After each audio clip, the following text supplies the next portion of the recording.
Here we go. There we go. Good morning, friends. Hello. It's good to see everyone.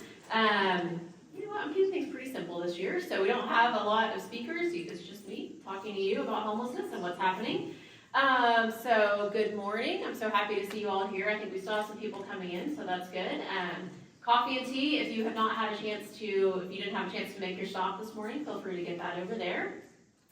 I'm Lauren King, for that I think I know everyone in the room, but I'm Lauren King. I am the Executive Director of Partnership Home. And honestly, usually we dive right into the numbers of this event, but today I want to just take a minute to talk about the year it's been for Partnership Home and kind of let you know some of the context we're working in. A lot of you know the context we're working in, you're there with me, but just want to talk about that a little bit. So first things first, I want to say thank you to all of you. I often say to people that I will never be able to say thank you or express our thanks enough to you all, our partners, our nonprofit partners and government partners who do what you do. We could not do our work without you, and that is still absolutely true today. We wouldn't do Partnership Home, wouldn't be where we are, we're without you, and so I hope that you always feel support from us, that you feel admiration from us, that you could hear us asking how we can help you, and that we're always thanking you. So I will say it again, but thank you, thank you, thank you. Cannot tell you how much I appreciate the work that you all do, the work that your staff does every single day to help people who are experiencing homelessness. 2024, most of you all know, was a big year for Partnership Home, and we've always been a scrappy little organization working to make big change in our community.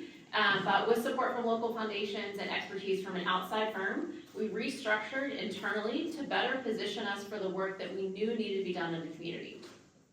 So our program capacity had really outgrown our administrative capacity, and that might feel like, oh, that doesn't really mean anything to anybody outside of us. But for us, that actually means that we can reimburse partners faster, we can get money back to them, and they can serve people more efficiently. So we hold some community funds, and so a lot of that has to do with that, and so that was really important. We also brightened our mission to transform the community through leadership, partnership, and innovation. So homeless response continues to make up the majority of our work, but we do hold the belief that our community should be working toward a community where no one needs a homeless response. We want to see a community where everyone has a place to call home, and ideally we stop that. You all can come sit if you'd like to come sit. Sorry, we have a gallery at the back here. We hope that when someone has a housing crisis in our community, that we can quickly and compassionately respond, and hopefully that housing crisis does not end up in their entire life. So I'll be totally honest with you, usually I'm very excited about this event, and I still am. I like to highlight all the successes we've had, the challenges we've overcome together, and the new ways that we're stretching and thinking about differently about what we'll do and how we do it. And I'll still cover those things, but this year feels a bit different, and I'm sure it does for you too. So I get questions all the time about how federal changes will impact our community. And we'll talk in detail about that later, about what that might look like. But to be frank, if the federal government pulls funding from homeless response or consolidates it into a block grant to never be seen or used efficiently again, it would be devastating for our community. Loss of federal funding would fundamentally change what our community looks like, mostly because we will see an increase in homelessness. So a decrease in funding means an increase in homelessness. More people will live on the street, period. If federal funding gets pulled, regardless of what that looks like or what it turns into, if there's a decrease in funding, we will see an increase in homelessness. Just like the many years that we saw an increase in homelessness or an increase in funding, and so we saw homelessness go down, it works the other way as well. So as we can serve more people, homelessness goes down, and as we can serve less, it will go up. So as a community, we will really have to grapple with that, and so that is a big, I think, thing that is resting on all of our shoulders and really occupying a lot of brain space right now, but know that we're working on it. However, we are also dealing with the state legislature, and they are impacting how we can respond to homelessness in a significant way. So whether it's regulating how our cities have to respond to camping or prohibiting where homeless services can operate, these actions will also impact how we can provide services and, dare I say, if we can even respond to homelessness.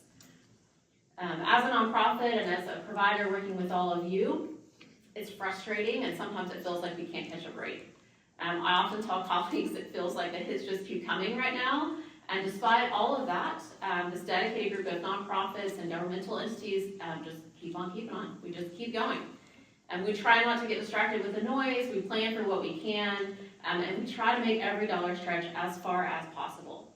So we all live in this community, all of you all that are here, and people that serve throughout our community. And so we believe in it, and we're working every day together to get closer to our shared vision of a vibrant community where everyone has a place to call home. I'll answer questions at the end, so if you all have those, jot those down as we go through this presentation. But I kind of wanted to just set that context. Like I said, it feels a bit different than it has in the past, and so just wanted you to know where we are. Like I said, many of you are there with us right now, and so you know that we're there.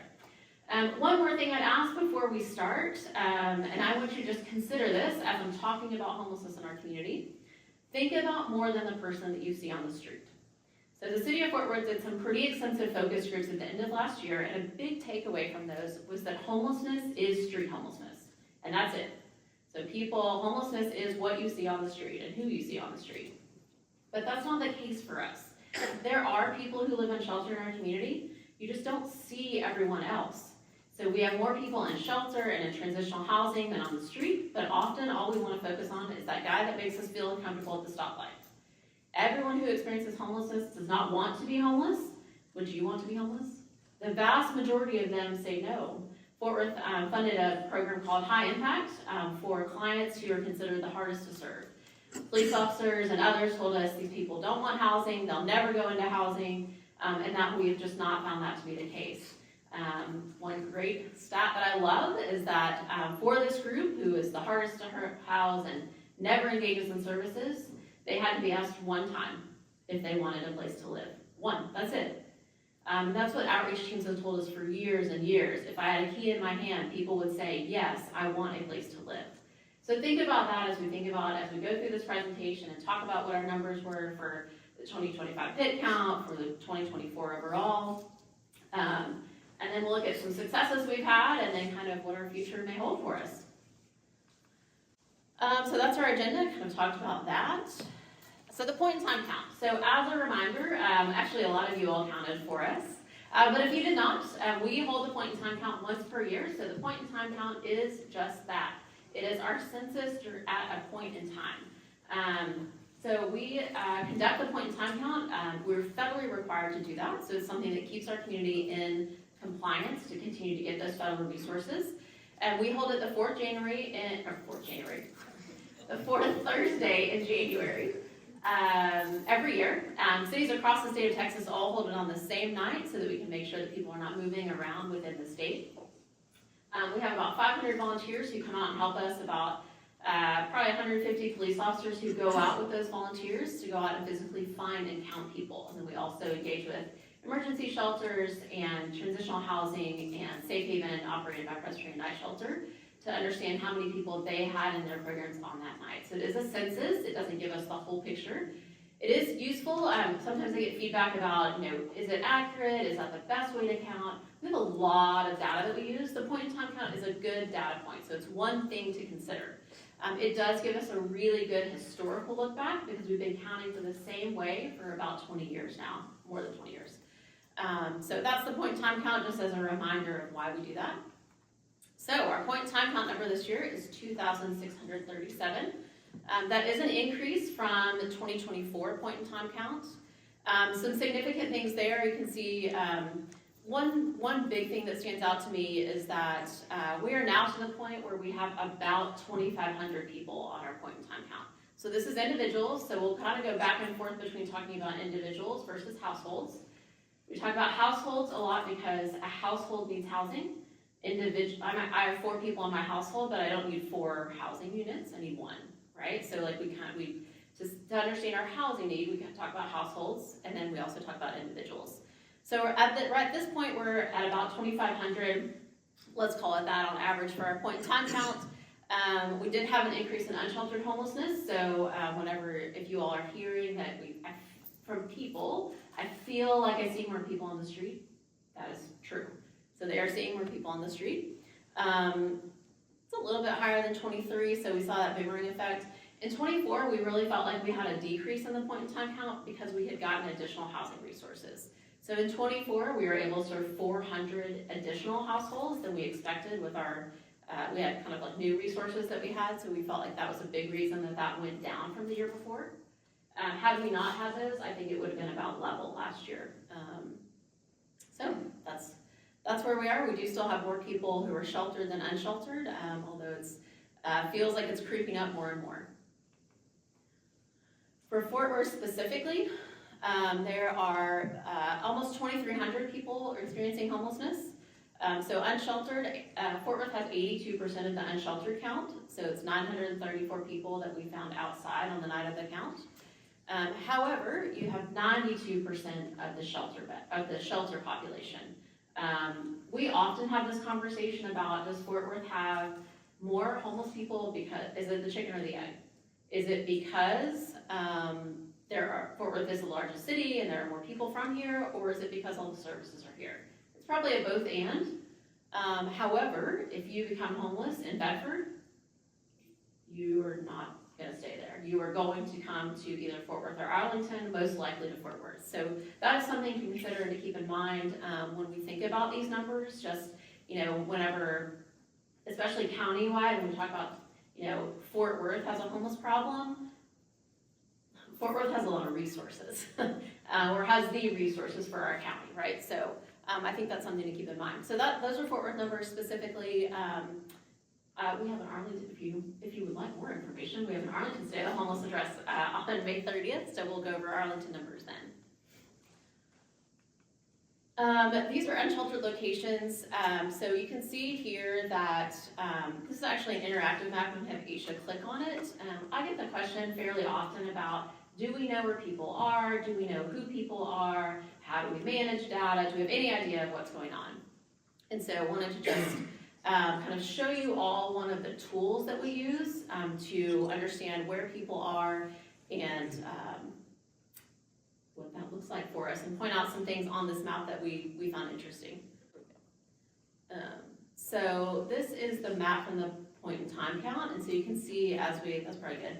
As we move into that, things start to spread out, right? So you can see we started with probably 10 dots on the map total, and so as we zoom in, so you can actually zoom into the street level. Once you zoom into the street level, you can see who counted where. So if you counted on the point in time count night, you could actually go to your route on this and see, are those the people that counted? I think Terry has actually done that, to say like, oh, I was on this route over here, where are the people that we counted? One thing that's notable for me is that, Aisha, if you'll zoom back out a little bit, maybe 2 times.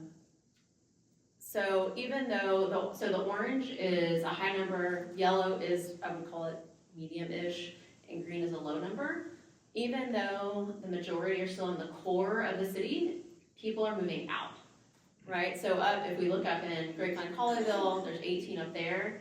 5 years ago, I don't know that I could have told you that. One thing is, I think we are counting better. We have data tools. Our data team feels like this is the best data we've had in the point in time count yet, but just wanted you all to see kind of one of the many tools that we have to work with whenever we're looking at data and understanding where people are and that sort of thing. So, and outreach teams can use this to see where we found people and that sort of thing. So you can go back to the presentation. Oh, now back in control. Okay, so who experienced homelessness? This is actually pretty historically on track with what we have been. So 63% of our population is male, 37% is female. We hover around 60-40, so it's gone up and down a few percentage points, but we hover around 60-40 for male versus female. 20% are families. That is also right on track with what we have seen in the past. 11% were children, so those are kids who are under 18, so they could either be with a family or perhaps in ACH's unaccompanied minor shelter, so that's both of those populations. And we had 57% sheltered and 43% unsheltered. That's been on par for the last few years. However, that would be an increase if you looked prior to 2020. We have more unsheltered, the population percentage of unsheltered is going up there. So that's something to consider. And like I said, when you hear people say, like, I feel like I see more people, that is probably true. One thing I will say too about, I was going to tell you with the point in time counts, I said we're averaging about 2,500 right now, right? So you can say on average about 2,500 people are homeless every day in Tarrant and Parker counties. While compared to a population of 1 million, that doesn't feel like a lot. It is, if you look prior to the pandemic, we would have sat around 2,000, right? So let's just call it 2019 to 2015, we would have been sitting at right around 2,000. And so now we're sitting right around 2,500. And even though we might feel like, it's not that many, like we've increased by 100 or a couple hundred, that sort of thing, my concern in looking forward is, if we don't have additional resources, in 3 more years, we'll be sitting at 3,000.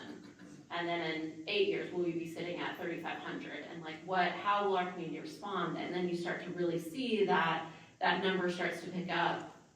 And if resources don't match the need, then we can't respond like that. So that's something that we're watching. And like I said, even though I think it's good as a percentage of the population, it's still low. It's still a relatively low amount of people when you look at our population. However, for us, we're really looking at that trend to see, it's 2,500 now, it was 2,000, and so where are we going, and how do we try to prevent that from increasing more? So need and response, so this is about 2024 and kind of what we accomplished. So we do have a large homeless response system. The vast majority of you all are involved in that homeless response system. And we do have a shared community vision. So our vision is a vibrant community where every individual has a place to call home and the resources to live their best life. We do not define what that looks like or what that means, but we do believe that everyone should have a place to call home.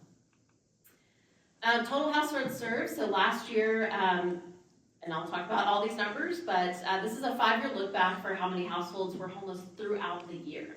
So we actually find this number more impactful than, probably not more impactful than the point in time count, but for us it gives us a more accurate look at what the need is in our community. We saw 2021 drop, just like in the point in time counts. We had a lot of resources to keep people housed, and also to get people out of homelessness quickly. So we saw that drop there, but then have seen a kind of a steady increase. Even though we had an 11% increase for the point in time count, need last year as far as the number of people or a number of households who came through our system is about level. So you can see there it's, like a 14 person difference, 14 household difference. So it's about level. The question will be, as need increases, we expect need to increase this year, and so as our resources remain level, what will this look like? We were still able to house, we housed about 100 less households this year, just due to resources, not necessarily, that is how many people we could get out of homelessness through specific housing interventions. And you'll notice that the 8,300 and 2,000 don't add up to 11,000. That is because our total served includes people who are already in housing, right? So we're already caring for people. They didn't necessarily get housed last year specifically, but we're already caring for people there. This is our monthly total. So when we talk about the point in time counts, whenever we kind of have that discussion around like, is it accurate, is it not? We actually have one number where each month we're looking at how many households have been homeless, and as you can see, it's about 2,500. So we would say that in general, 2,500 is pretty accurate. January is inflated a bit on most of our slides, like if you were to look at prior years as well, just because of the point in time count. So point in time count captures, if you all did this, a number of anonymous surveys, and so we can't match those up to people who are already in the system. So there's probably some duplication there, but yeah, generally that's how many people were homeless throughout the year last year. Types of assistance. So I'd like to talk about types of assistance because I think a lot of times when we think about homelessness, we think everybody needs permanent supportive housing. We have to invest heavy in permanent supportive housing, and that's what everyone needs. For us, the vast majority of people who are experiencing homelessness do not need permanent supportive housing. There are still some, 22%, need permanent supportive housing. So they need that long-term rental subsidy and heavy case management, right? So they need a lot of support to get back on their feet again. However, about 50% need short to medium term, right? So they could need just rapid exit where they get a deposit paid, they have income, 3 months rent paid, and then they're back on their feet again. All the way to rapid rehousing, which is a bit longer, right? It can be up to a year, 18 months of rental assistance and case management. So just depending on what people need, we're going to give them that. The long-term assistance group is actually a group of people who are generally on a fixed income, and they are not going to be able to increase their income. So they need a long-term rental subsidy. So think about that person who is aging, who perhaps is on Social Security or disability, and so they have, let's say they're bringing home about $1,000 a month. A big question I get is everybody trying to get a job? Are we trying to get everybody into a job? Yes, if they are able to work, we are trying to get them into a job. However, if they're 70 and on Social Security, increasing their income is not a high probability. And so with that group, I mean, they need to be able to pay $300 in rent, and it just does not exist. So how do we do that, and what does that look like? So there is about a quarter of our population who experiences homelessness that just needs that long-term rental assistance because they're on a fixed income, and that income is just not keeping up with the cost of living here. Some housing challenges. So throughout the year, a couple of years ago, we switched away from one assessment and started doing a housing assessment. We felt like we didn't have a good picture of what people needed. So if someone were to ask me, what type of housing should we build? What type of housing assistance should we fund? I couldn't necessarily give them a good picture of that. And so part of that's reflected in the slide we just saw. But then for case managers as well, we wanted to understand what are some barriers that people face to housing, right? So if we know that you have a limited income, we know that our options are limited. We're looking at limited income restricted properties. We're looking at, can you stay with a family or friends, that sort of thing. Criminal background is something that we do face. And so as we're looking for landlords and partners that will work with us, what does that look like? What types of backgrounds will they take? That sort of thing. So those are just some of the challenges that people face whenever they come to us and they talk to us about what it would take to get them out of homelessness. We're looking at how do we kind of overcome those and help support those. It's a very complicated slide. We're going to go to another interactive graph though. So I think it reflects. Okay, so this is a pathways within homelessness, and so even though it's kind of wild. I think it reflects, I would say, the complexity of our system, and also that there's not one answer for everyone, right? So people are taking all kinds of different paths out of homelessness. So Asia right now has, hold on, let me look, I can't see it. So you can see last year 14 moved into Safe Haven. Some moved into transition. We'll go up top where they're kind of everything's overlapping. We can see how many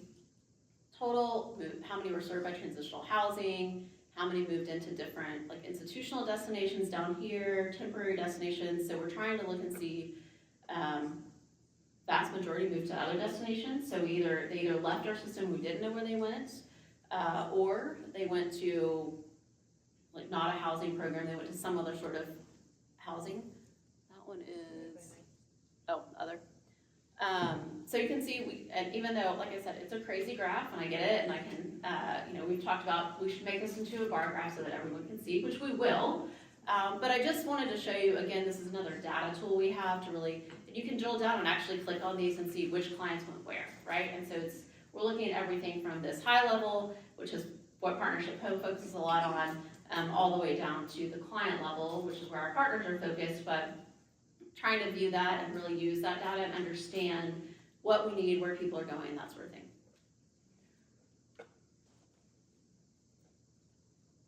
Okay. So some community successes. So let's talk about that. I feel like we have had a lot of successes. Like I said, this year feels a bit different. We do have a high level of collaboration. And so I mentioned that Fort Worth did some focus groups. One of the big pieces of feedback that we got as a system, everyone who's here, is that we do collaborate. And so I like to say collaboration is an action word for us. It's not just something that we say that we do. So we do get together and talk about how do we best serve people? What's my role? How do I do this? What do you need from me? And so there's a lot of collaboration. I think in the past we really had this idea that like everyone's just kind of running around doing whatever.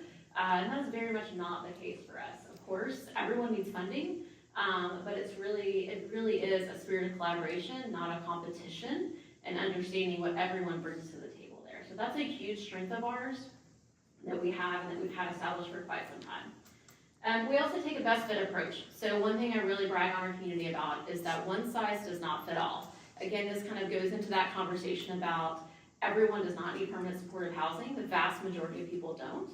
And so what does that look like? We are very committed to giving people what they need, right? So if you are employed and you can't afford to save up a deposit, then we will help you get there, right? So we can help pay that deposit and get you back on your feet again and going, and we don't ever see you again, which is amazing. But if you do have more complex needs and perhaps need that longer term care, then maybe you do need PSH. But it's not a situation where everyone in our community goes into shelter and then they wait and they get on a wait list for housing and then maybe someday they exit homelessness. I really feel like our partners are very, very committed to getting people out as fast as they can. So whatever that looks like, they're not looking to have people live in shelter long term, they're not looking to have people live on the street long term. Like our partners are trying to get people back out of the street and back on their feet again as fast as they can. We do have a great landlord engagement team, so they're here today. So landlord engagement is something that cities come to us about a lot, so I often get the question of, do you go to other places to see what they're doing? The answer is yes. We collaborate a lot across the U.S. and the state. However, a lot of people also come to us, and so landlord engagement is one of the things that they come to us about, and so we have a team at Partnership Home who works to, with landlords and property owners to expand housing options. So to say, hey landlord, are you willing to give someone a second chance? Even if you agree to take one voucher, can we try this and can we give them a second chance? Landlord engagement is here to support you in that and figure out what that looks like, but it really has expanded access to housing. And I want to say we have close to 200 landlord partnerships now. So started that in 2020. It's an excellent time to start things, but now we have about 200 partnerships. And then we do have new local resources, right? So we do have, the City of Fort Worth does invest in our homeless services system and our homeless response system. They do that in a number of different ways. They do fund diversion, which is where if we can reunite someone with family and we can help get them there, we will do that. They also fund rapid exit, but one of the most impactful, biggest investments that they've made is through the high impact program.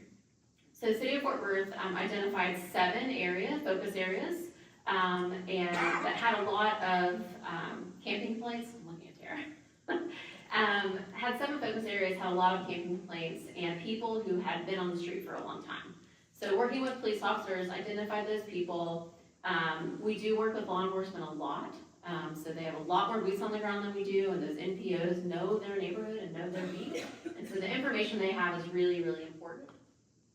And so they formed High Impact, and so we work to get people off the streets. I say we, I use the word we a lot, it's the royal we a lot. So you all, Partnership Home, everyone involved. But High Impact has housed, sorry, I put you on the spot, how many people?